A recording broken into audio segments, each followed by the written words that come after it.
Olá, este é meu quinto vídeo sobre esta leitura aqui, o livro de Manuel de Julio Cortázar, que é o segundo romance que eu leio como parte do meu projeto Cortázar 24, em comemoração antecipada dos 110 anos de nascimento do autor, que vão se cumprir aí em 2024. Neste quinto décimo do romance, nós temos, por um lado, o aprofundamento de algumas questões pessoais e interpessoais envolvendo algumas das personagens centrais desta narrativa, e, por outro lado, o desenvolvimento de um grande plano de ação política por parte deste grupo de amigos. Bom, no começo deste trecho, nós vemos o Patrício e o Gomes, que, se eu não me engano, é panamenho, indo a um aeroporto buscar o Heredia, brasileiro recém-chegado aí de Londres, em Paris, justamente para tomar parte nesta ação também. O Patrício e o Gomes querem muito conversar, né, claro, com o Heredia, tanto acerca do plano deles, quanto acerca de uma notícia de jornal sobre um ocorrido na Argentina que eles leram, né, a caminho do aeroporto. Porém, chegando lá, eles descobrem que o Heredia veio voo todo sentado ao lado de um tal senhor Fortunato, também brasileiro, e que seria o que eles chamam de formiga, ou seja, um espião, né, e alguém que estaria presente para sabotar ações, né, de uma resistência, né, contra essas ditaduras latino-americanas, tá? Então eles não podem falar de política, e a saída que o Heredia tem é contar para todas essas personagens um pouco das suas aventuras sexuais em Londres, que segundo ele seria uma cidade, aliás, muito mais liberada do que Paris. No trecho seguinte, nós vamos para o apartamento da Ludmila e do Andrés, que estão justamente conversando um pouco sobre a entrada da Ludmila nessa atuação política, que distanciaria um pouco mais o casal, porque o Andrés não tem interesse em se juntar ao grupo, e que, a meu ver, seria também uma forma de a Ludmila se autoafirmar diante do parceiro, porque ela está se sentindo traída e deixada de lado, né, desde que o Andrés se envolveu com a Francine, a amante dele, que aliás é mencionada na conversa assim como quem não quer nada, né? E logo em seguida, o tal elemento chamado de aquele que eu te disse vai interromper a cena e vai incluir no texto um diagrama muito curioso, né, acerca de alguns elementos deste grande plano chamado A Foda. Após o diagrama, ao invés de nós voltarmos na mesma parte do romance ao apartamento do Andrés e da Ludmila, o narrador nos leva para o quarto de hotel onde está hospedado o Oscar e a sua parceira Gladys.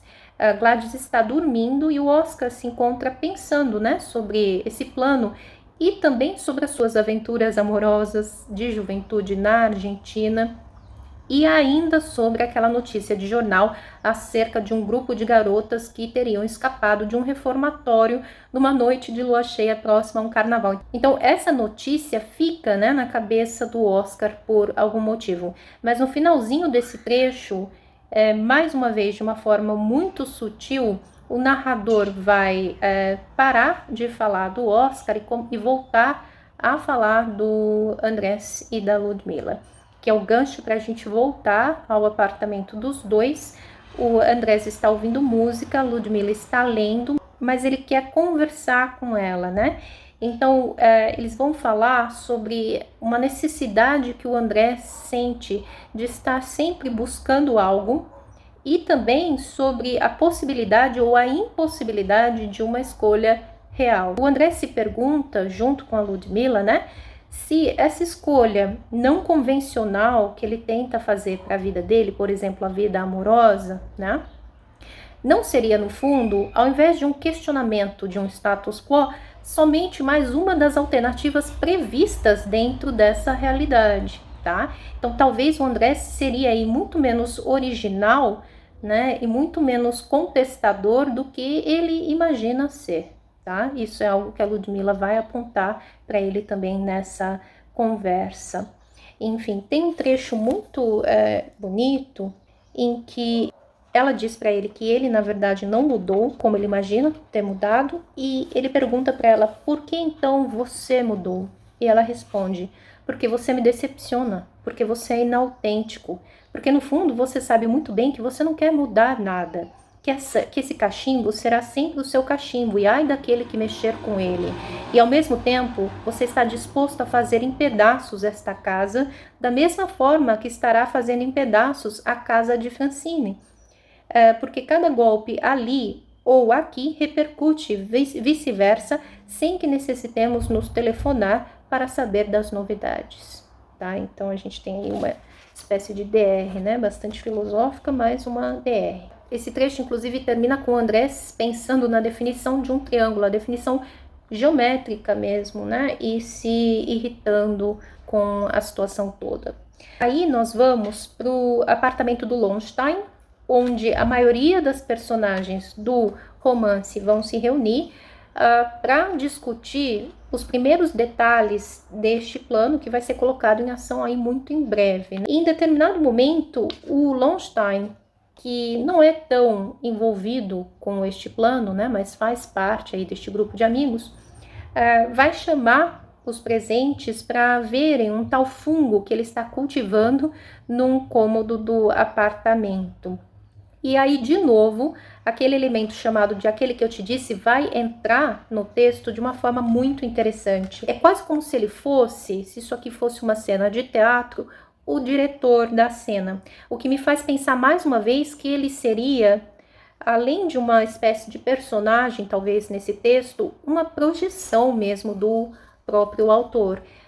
Aqui é o trecho ao qual estou me referindo, e ele diz o seguinte: aquele que eu te disse estava ocupado como nunca com a tarefa de organizar tudo aquilo, que não era fácil.